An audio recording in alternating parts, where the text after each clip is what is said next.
Dia. Rambut kamu kok gitu? Kayak jendela rumah kita. Sayangku. Tolong itu. Udah, Mah? Udah. Koha telepon nanyain Dokter Helen. Oh, oke. Ya udah, kita akan mulai ya. Nggak buang waktu ya. Juga sebentar sih, nggak lama ini. Kali ini nggak lama. Karena mau ngasih tahu sesuatu aja ya. Oke, kita masuk dalam doa ya.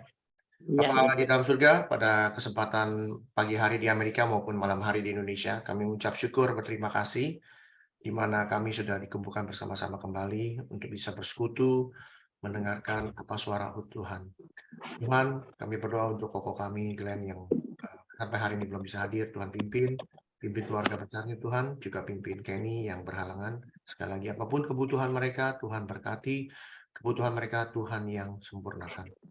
Terima kasih Tuhan, kami siap menerima firman Tuhan. Tuhan, sekali lagi Engkau pakai hamba-Mu Tuhan yang tidak tahu apa-apa nih Tuhan. Kau pakai semaksimum mungkin agar firman-Mu itu bisa disampaikan dengan sempurna. Terima kasih Bapa, kami serahkan hidup kami ke dalam tangan Tuhan dan kami siap menerima firman Tuhan. Di dalam nama Tuhan Yesus kami berdoa mengucap syukur. Amin. Oke, hari ini kita akan membahas apa artinya menyangkal diri dan memikul salib. Ya. Kita sering banget tuh kalau dengar khotbah menyangkal diri, memikul salib, betul nggak? Sering nggak gitu? Ya. Memikul salib. Betul nggak? Iya.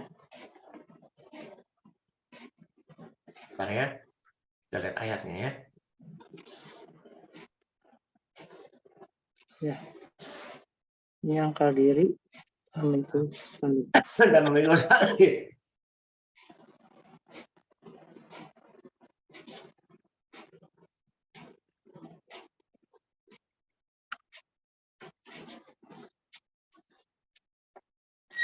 Oke, kita lihat ayatnya ya. Ayatnya apa? Markus 8. Ya. Markus 8. Markus 8 ayat berapa? Nah, ayat 34. Ya, Markus 8 ayat 34. Lalu Yesus memanggil banyak orang dan murid-muridnya dan berkata kepada mereka, setiap orang yang mau mengikut aku, dia harus menyangkal dirinya, memikul salibnya, dan mengikut aku. Nah, pertanyaannya, menyangkal diri itu artinya apa? Pelan-pelan nih ya, satu-satu nih. Ada menyangkal diri, ada memikul salib. Ya, mengikut Tuhan sih nggak perlu kita bahas. Dua ini aja, menyangkal diri sama memikul salib. Apa artinya menyangkal diri? Ada yang tahu? Apa itu menyangkal diri? Menyangkal diri. Ini banyak sekali kita dengar di gereja-gereja, kita harus menyangkal diri, kita harus memikul salib. Ya, apa artinya? Kasih tahu kita. Ya, ngomong boleh, tapi kasih tahu artinya apa. Berkorban maksudnya. Menyangkal diri, berkorban. Berkorban apa dulu? Memang berkorban buat kayak pahlawan. Lain dong. Menyangkal diri. Kira-kira apa? Ada yang tahu? Yung, kira-kira apa Yung? Menyangkal diri.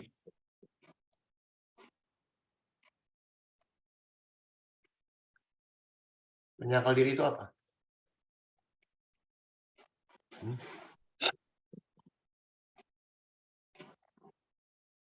Mana suaranya Yung? Menyangkal diri. Lihat lagi dong Bapak. Lihat lagi, oke. Kenapa mesti dibaca? Nanya menyangkal diri artinya apa? Menyangkal diri. Setiap orang yang mau mengikut aku, dia harus menyangkal dirinya. Apa itu menyangkal diri?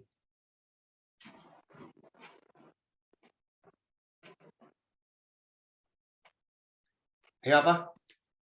Tahan uji. Menyangkal diri apa, Bel? Tahan uji apa? Kayak mengorbankan diri gitu. Mengorbankan diri. Mendahulukan kepentingan Tuhan daripada diri sendiri. Mendahulukan kepentingan Tuhan daripada diri sendiri. Oke. Ada yang bilang mengorbankan diri. Oke. Ya. Sen, apa Sen? Tahu Sen? Menyangkal diri itu artinya apa? Itu atau berbohong kepada diri sendiri. Maksudnya gimana? Hah? Berbohong kepada Kenceng. kayak menyangkal, cara jelasnya gimana ya? Hah? Kalau Masih di lihat sini di itu. Di menempatkan Alkitab, di kehendak Allah lebih tinggi daripada keinginan pribadi.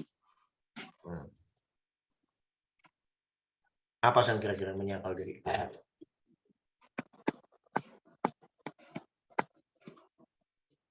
Ya, meninggalkan sesuatu yang diinginkan.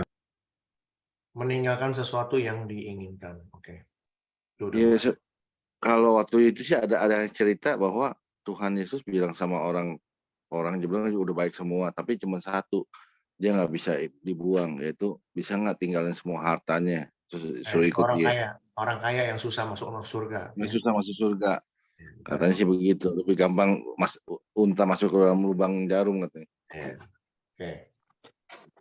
Jadi menyangkal diri itu sebenarnya banyak orang di coba Budi deh terakhir. Bud, apa Bud menyangkal diri?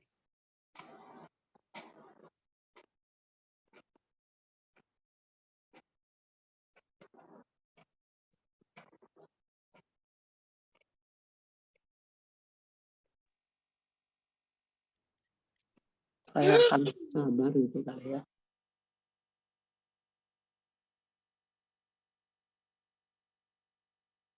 Tidak respon juga bisa. Apa? Tidak respon juga. Tidak respon. Oke. Apa kira-kira? Ya.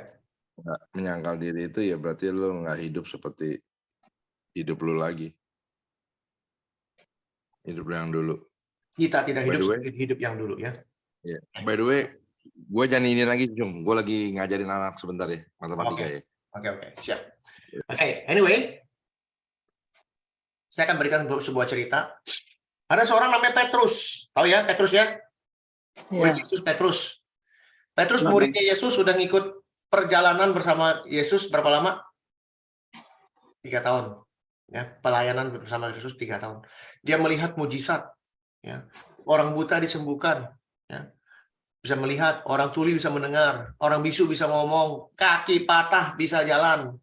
Ya. Orang mati bisa bangkit. Ini Petrus tiap hari lihat, tiap hari mengajar. Yesus mengajar dimanapun dia ada di sana. Bahkan Petrus ditanya, siapakah aku ini? Lalu Petrus bilang apa? Engkau adalah Mesias, anak Allah yang maha tinggi. Petrus. Kenal Yesus tuh udah gak main-main. Bahkan Petrus jalan di atas air. Ya, walaupun tenggelam. Ya. Itu Petrus. Luar biasa ini orang. Ya. Dia melihat segala mujizat. Yesus kasih makan 5.000 orang, segala macam itu. Nggak main-main. Murid yang nggak main-main. Dia kenal Yesus luar biasa. Tapi pada saat Yesus ditangkap. Oh ya. Terjadi. Menyangkal, ya. Yesus disangkal. Saya tidak kenal orang ini. Menyangkal. Saya tidak kenal orang ini. Bukan sekali. Ditanya lagi, kamu kan muridnya Yesus? No, saya tidak kenal orang ini. Disangkal. Ya, yang 3 kali ayam kebekok. Ya. Artinya apa? Menyangkal diri. Menyangkal diri, arti kata menyangkal itu artinya kita, apa bilangnya ya, memisahkan diri secara sengaja dari sesuatu yang benar atau dari sesuatu yang tidak benar. Saya menyangkal sebuah kebenaran, saya menyangkal sebuah kejahatan, bisa juga. Petrus itu menyangkal Kristus. Sesuatu yang kita kenal baik, kita sangkal. Jadi apa artinya menyangkal diri? Kita mengenal diri kita sendiri, betul? Siapa yang kenal diri kita selain kita sendiri? Orang tua kenal nggak sama anaknya? Kenal, tapi nggak kenalnya nggak 100%. Yang benar-benar kenal diri sendiri adalah ya diri sendiri. Saya mengenal diri saya sendiri dari saya kecil sampai sebesar ini. Saya ngapain aja, ya nyolong ayam segala macam juga pernah. Orang tua nggak tahu, tapi saya tahu. Yang tahu cuma saya. Saya hanya mengenal diri saya sendiri. Tapi pada saat kita mengenal Kristus,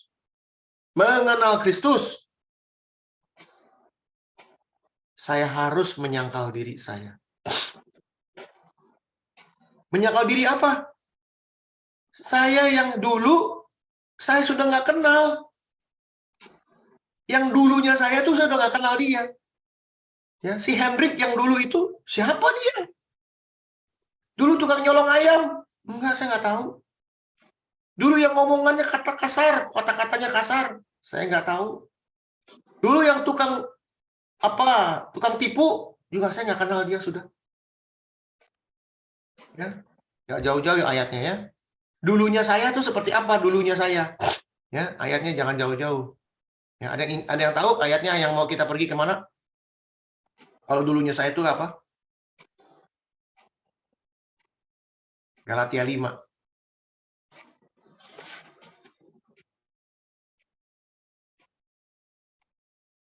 Ya, lihat. Dulu kita suka bercabul. Perbuatan daging telah nyata, yaitu percabulan, suka bercabul. Saya sudah nggak kenal. Saya udah nggak kenal si Hendrik yang tukang cabul. Saya suka kecemaran, saya nggak kenal si Hendrik yang suka bercemar. Saya suka punya hawa nafsu, nggak kenal lagi.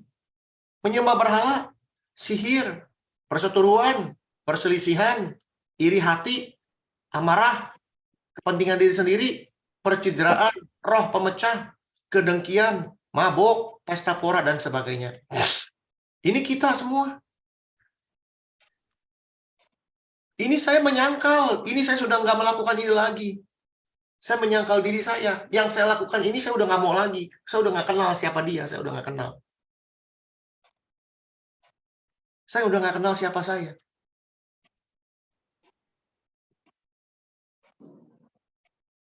Benar-benar saya sudah tidak kenal siapa saya.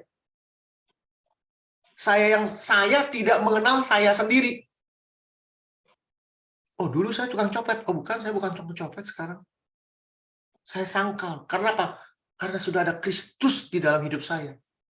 Maka genaplah firman Tuhan yang mengatakan, bukan aku lagi yang hidup di dalam, bukan aku lagi yang hidup, tapi Kristus yang hidup di dalam aku. Sehingga kalau kita masih mengakui bahwa ada Kristus di dalam hidupku, apa maksudnya? Akunya udah nggak ada lagi. Karena yang ada sekarang ini ada Kristus. Perbuatan-perbuatan Kristus yang nyata dalam hidupku. Yang sekarang aku itu adalah ini. Ada kasih, ada sukacita, ada damai sejahtera, ada sabar, ada kemurahan, ada kebaikan, ada kesetiaan, kelemah lembutan, dan bisa menguasai diri. Ini kita yang sekarang.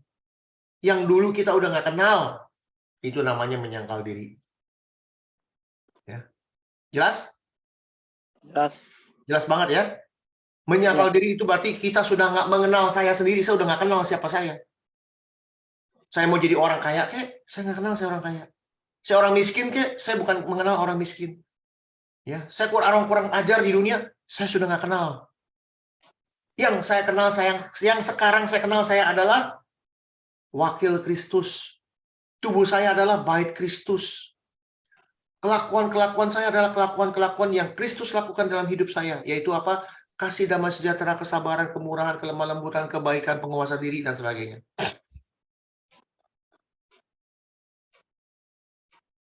Itu namanya menyangkal diri. Ya, maka saya bilang, banyak sekali kita dengar khotbah tentang menyangkal diri, tapi apa? Apa? Menyangkal diri itu apa? Kayak apa? Seperti apa? Sekarang saya jelaskan itu. Ya. Kita harus bisa menyangkal diri kita. Harus. Karena kita sudah mengenal Kristus. Kalau kita sudah mengenal Kristus, tidak bisa menyangkal diri, hati-hati, belum tentu kita kenal dia berarti. Bentar saya lihat ya, SMS masuk ya.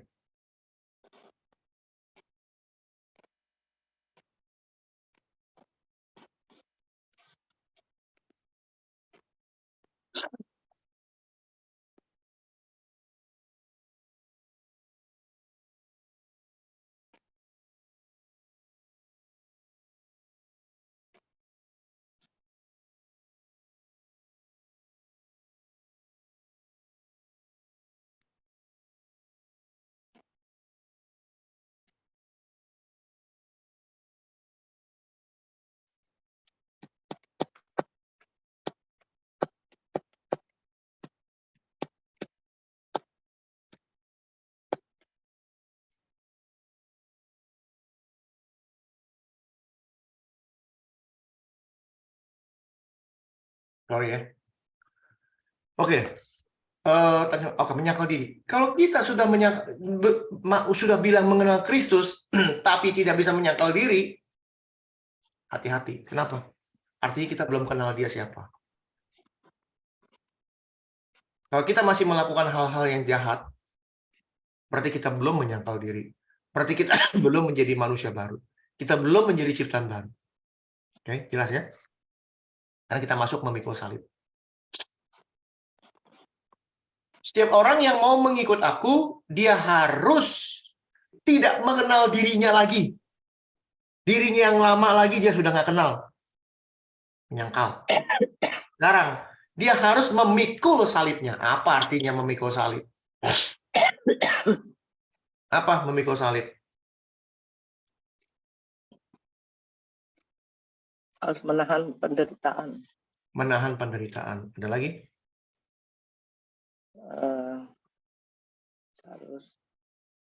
Harus sabar.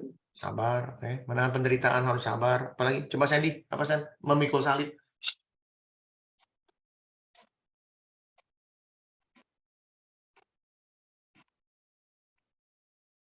Memikul salib apa? Yung, coba memikul salib apa Yung? Sandy lagi ngapain?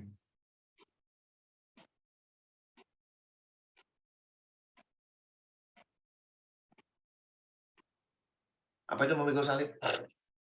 Banyak orang ngomong ini memikul salib. Harus kita harus memikul salib. Ya apa? Ya ikut Tuhan ya. Nggak semudah itu, harus berkorban. Korban, menderita, ya. Apalagi? Susah lah apa segala Susah katanya. Ya. Kadang-kadang ya ngadepin itu penderitaan segala semuanya demi Tuhan Yesus itu ikut salib. Ya. Mabel, memikul salib apa artinya? Mau bawa kayu, enggak kan? Bel masih ada?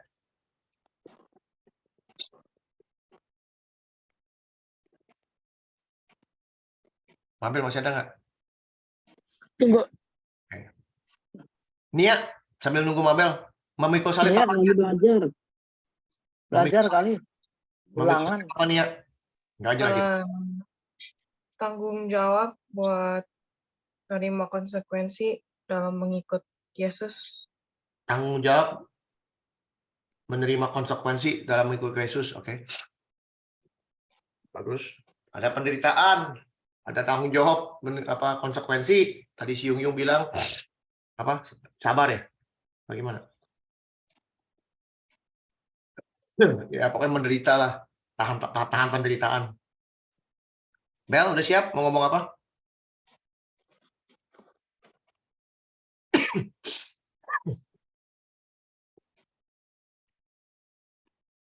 Sen, memikul salib apa? Nggak tahu. Nggak tahu? Ya ampun, masa kamu jadi orang Kristen memikul salib nggak tahu? Siapa sih Kay? Mabel. Oh, Mabel. Apa-apa, itu jawaban jujur namanya. Nggak tahu bilang nggak tahu, udah beres. Aman, nanti dikasih tahu artinya memikul salib supaya ingat ya, mau hidup. Banyak Banyak dari kita dengar-dengar orang ngomong, ya, pendeta khotbah tentang memikul salib, tapi nggak dikasih tahu apa sih memikul salib. Biasanya memikul salib itu berhubungan langsung dengan penderitaan, betul?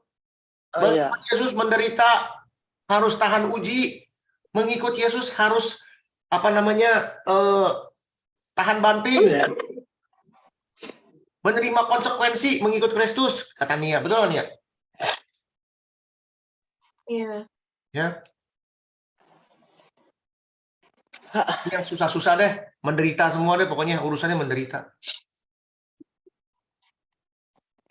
Saya kasih tahu ya, Yesus ngomong ini, apabila kamu mau mengikut aku, kamu harus menyangkal diri dan memikul salib. Pertanyaannya, Yesus udah disalib belum? Udah kali ya. Mana Yesus lagi ngomong kok? Belum. Oh, belum. Yesus belum disalib. Oh. Ini Yesus lagi ngomong sama orang-orang, sama lihat nih. Tuh. Lalu Yesus memanggil orang banyak dan murid-muridnya dan berkata, setiap orang yang mau ikut aku, dia harus menyangkal diri, lalu memikul salibnya. Nah ini Yesus sendiri belum disalib. Tapi ngomong tentang salib. Bagaimana itu? Betul? Iya. Yesusnya belum disalib, tapi Yesus bilang, kalau kamu mengikut aku, kamu harus memikul salibmu. Apa maksudnya?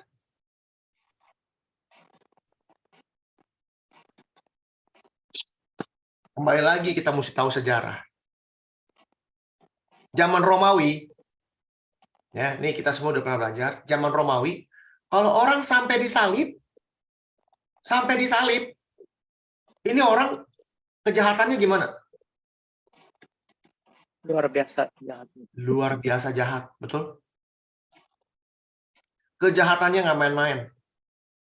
Juga, kalau orang sampai disalib, berarti dia melanggar hukum negara, setuju? Iya. Dia melanggar hukum negara. Dia tahu nggak boleh, tapi dia sengaja dia langgar. Sengaja melakukan kejahatan, bahkan kejahatan yang sangat dahsyat.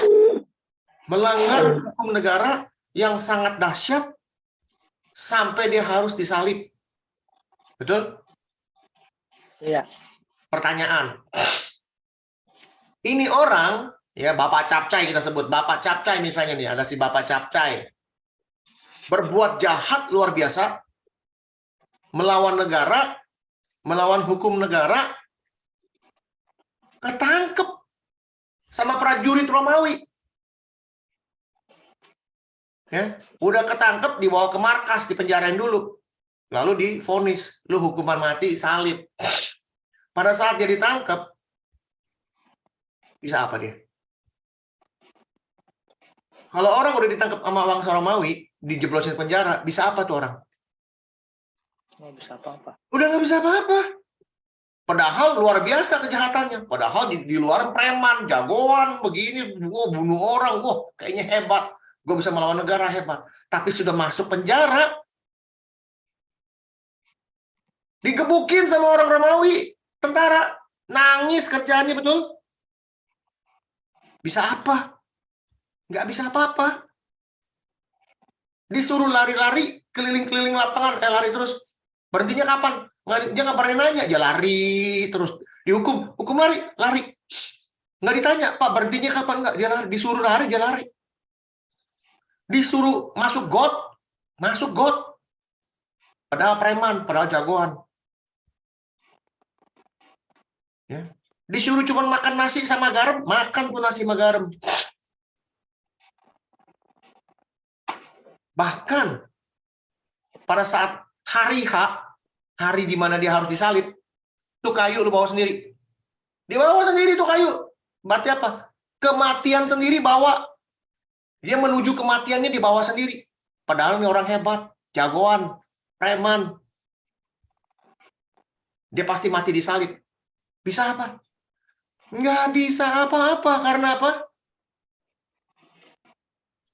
Kenapa nggak bisa apa-apa? Karena jahat. Bukan, karena dia tunduk kepada negara.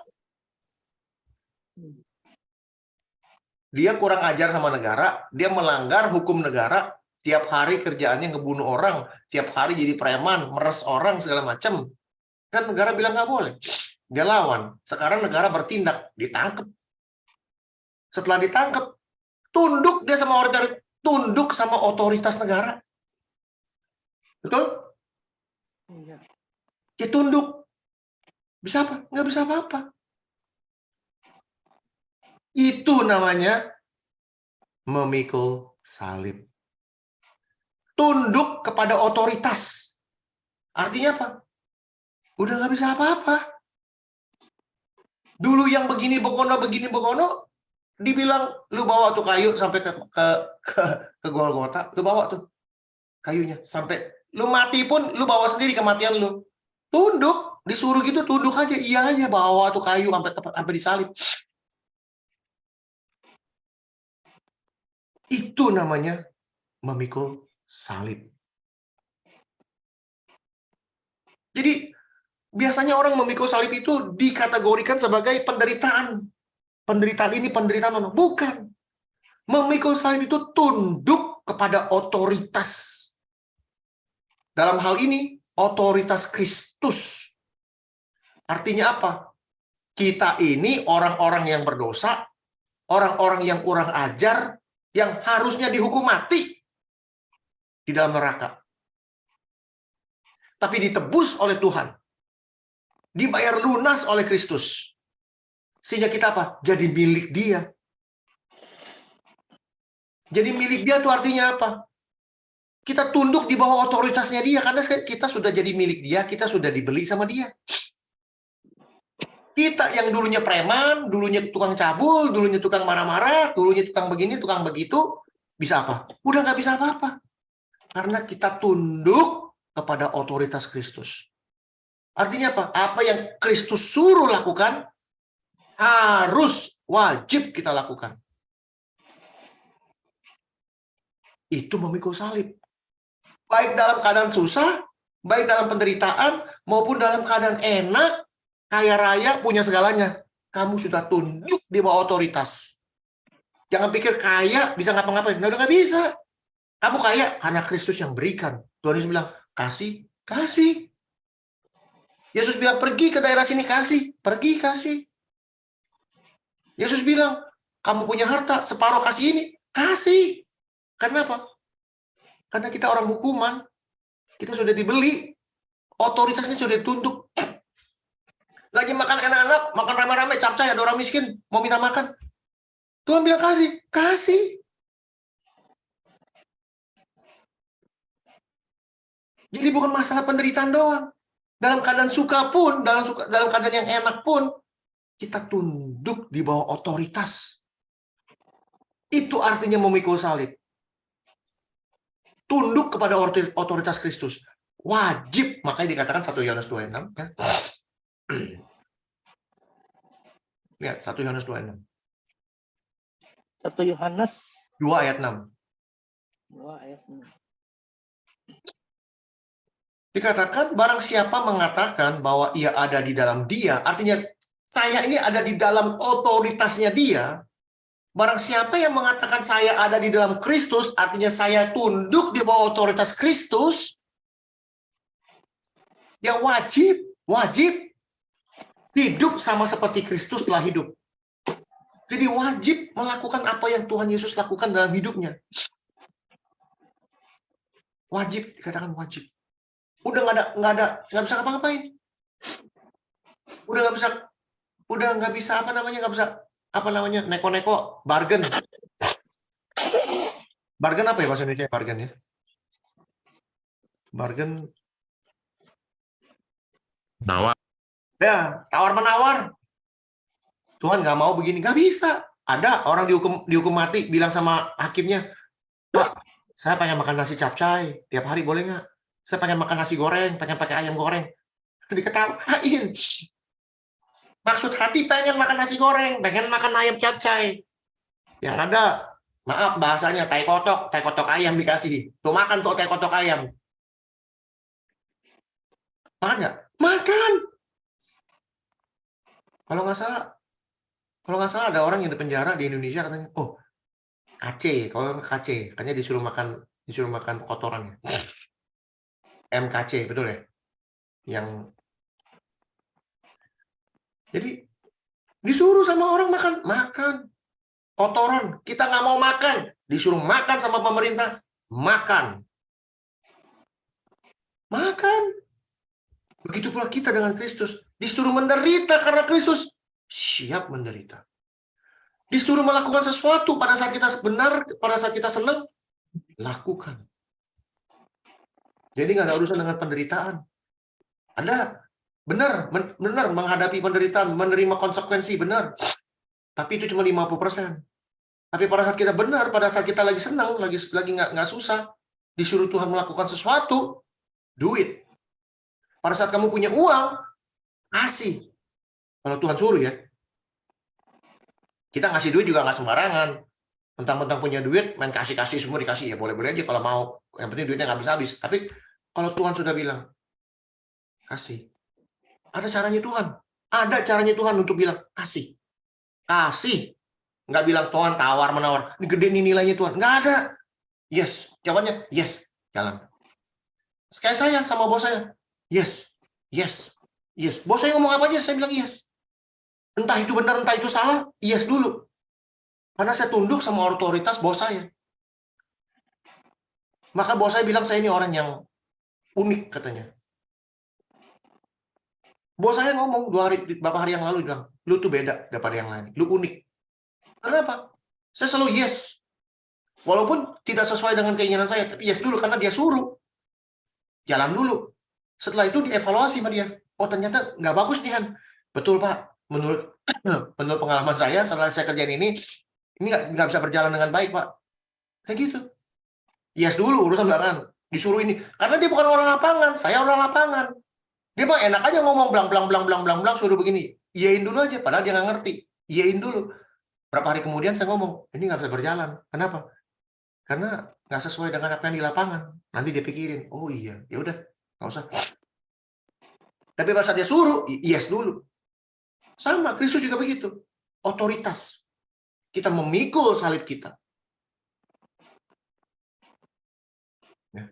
Kita memikul otoritas Kristus. Yang ada di badan kita adalah otoritas Kristus. Berarti berarti kita jadi pembantu atau jadi budaknya Kristus, tapi kita menjadi wakilnya dia. Itu bedanya. Karena kita sudah ditebus dari kesalahan kita, ditebus dari dosa-dosa kita. Kita jadi wakilnya dia. Yang namanya wakil, apapun yang kita lakukan, kita mewakili bosnya, Kristus. Ya, hidupku bukan aku lagi, tapi Kristus di dalam aku. Sehingga kita bisa melakukan hal-hal yang dahsyat yang pernah Kristus lakukan di bumi ini. Oke? Jadi, hari ini kita belajar apa itu menyangkal diri, apa itu memikul salib. Jadi, kalau kita baca dengan baik, setiap orang yang mau mengikuti aku, dia harus tidak mengenal dirinya sendiri yang dulu, dia harus tidak mengenal siapa dia. Yang dia kenal adalah Kristus. Lalu dia harus masuk dalam otoritasnya Kristus. Harus dan wajib melakukan segala sesuatu yang Kristus perintahkan. Sesuai dengan Yohanes 14. Ngomong itu kita jadi ingat. Yohanes 14. Apa Yohanes 14 bilang apa? Ayat 15, ingat ya. Jikalau kamu mengasihi aku, kamu menuruti segala perintahku. Apa perintah Tuhan? Cuman 10. Disimplifikasi sama Tuhan menjadi 2. Kasihilah Tuhan Allahmu dengan segenap hatimu, dengan segenap pikiranmu, dan dengan segenap tenagamu. Dan yang sama dengan itu yaitu, kasihilah sesamamu manusia seperti dirimu sendiri. Tidak ada hukum yang melarang melakukan kasih, karena dari kedua hukum inilah termasuk kitab Taurat dan kitab para nabi. Jadi kalau kita mengikut Kristus, kita sudah tidak kenal, saya udah nggak kenal, saya tidak kenal saya sendiri. Siapa Hendrik dulu? Saya nggak kenal. Yang saya kenal Hendrik yang sekarang. Siapa saya Kurnia yang dulu? Saya nggak kenal Kurnia yang dulu. Kurnia yang sekarang adalah Kurnia yang hari ini bersama-sama dengan Kristus. Dan saya tunduk, memikul salib, memikul otoritas yang Tuhan berikan. Karena saya sudah dibayar lunas oleh Kristus. Amin. Amin. Mari kita berdoa. Bapa di dalam surga, terima kasih atas waktu yang sangat singkat. Kami belajar untuk bisa menyangkal diri kami. Kami bisa memikul salib kami. Yaitu kami bisa menjadikan Tuhan Yesus nomor satu. Yesus segala-galanya. Yesus yang ada di pikiran kami. Dalam menyangkal diri kami. Dan kami turut dengan otoritas Kristus, wajib melakukan segala perintah yang Tuhan berikan, yaitu mengasihi sesama manusia dan mengasihi Tuhan sebagai nomor satu. Dan kami tunduk dalam otoritas itu untuk memikul salib kami, tidak suka maupun duka. Karena kami tahu kami sudah ditebus dengan darah yang mahal. Dan kami tidak akan menyia-nyiakan tebusan ini. Karena kami ingin hidup bersama-sama Kristus dan kami ingin dibangkitkan pada akhir zaman. Terima kasih Tuhan. Biar firman ini hidup dalam hidup kami. Firman ini terus ada di dalam kehidupan kami. Dan kami menguduskan diri kami hari lepas hari. Sehingga kami hidup kudus dan tak bercacat celah sesuai dengan program Tuhan di mula-mula. Yaitu pada saat Tuhan menciptakan manusia. Tuhan menciptakan kami untuk hidup kudus dan tak bercacat celah. Terima kasih Bapak. Menyerahkan waktu selanjutnya ke dalam tangan Tuhan. Dan bagi mereka yang beristirahat, Tuhan pimpin. Agar mereka boleh beristirahat dengan baik. Dan besok pagi boleh melakukan aktivitas dengan baik dan benar. Terima kasih Tuhan untuk saudara-saudara kami yang belum hadir. Sekali lagi kami rindu Tuhan untuk saudara kami, koko kami, ponakan-ponakan kami yang belum hadir. Dan lebih lagi kami rindu untuk saudara-saudara kami di luar tim inti Tuhan, paman-paman kami, ya, II kami, kuku kami, semua sepupu-sepupu kami untuk bisa hadir tempat ini. Kami bisa belajar bersama-sama. Kami bisa bersekutu bersama-sama. Kami bisa diselamatkan bersama-sama dengan Kristus. Dan kami akan masuk dalam bahteranya Tuhan untuk hari yang kekal. Hidup yang kekal bersama-sama dengan Kristus di kerajaan Tuhan. Terima kasih Bapa. Di dalam nama Tuhan Yesus kami berdoa mengucap syukur. Amin. Oke. Jelas ya?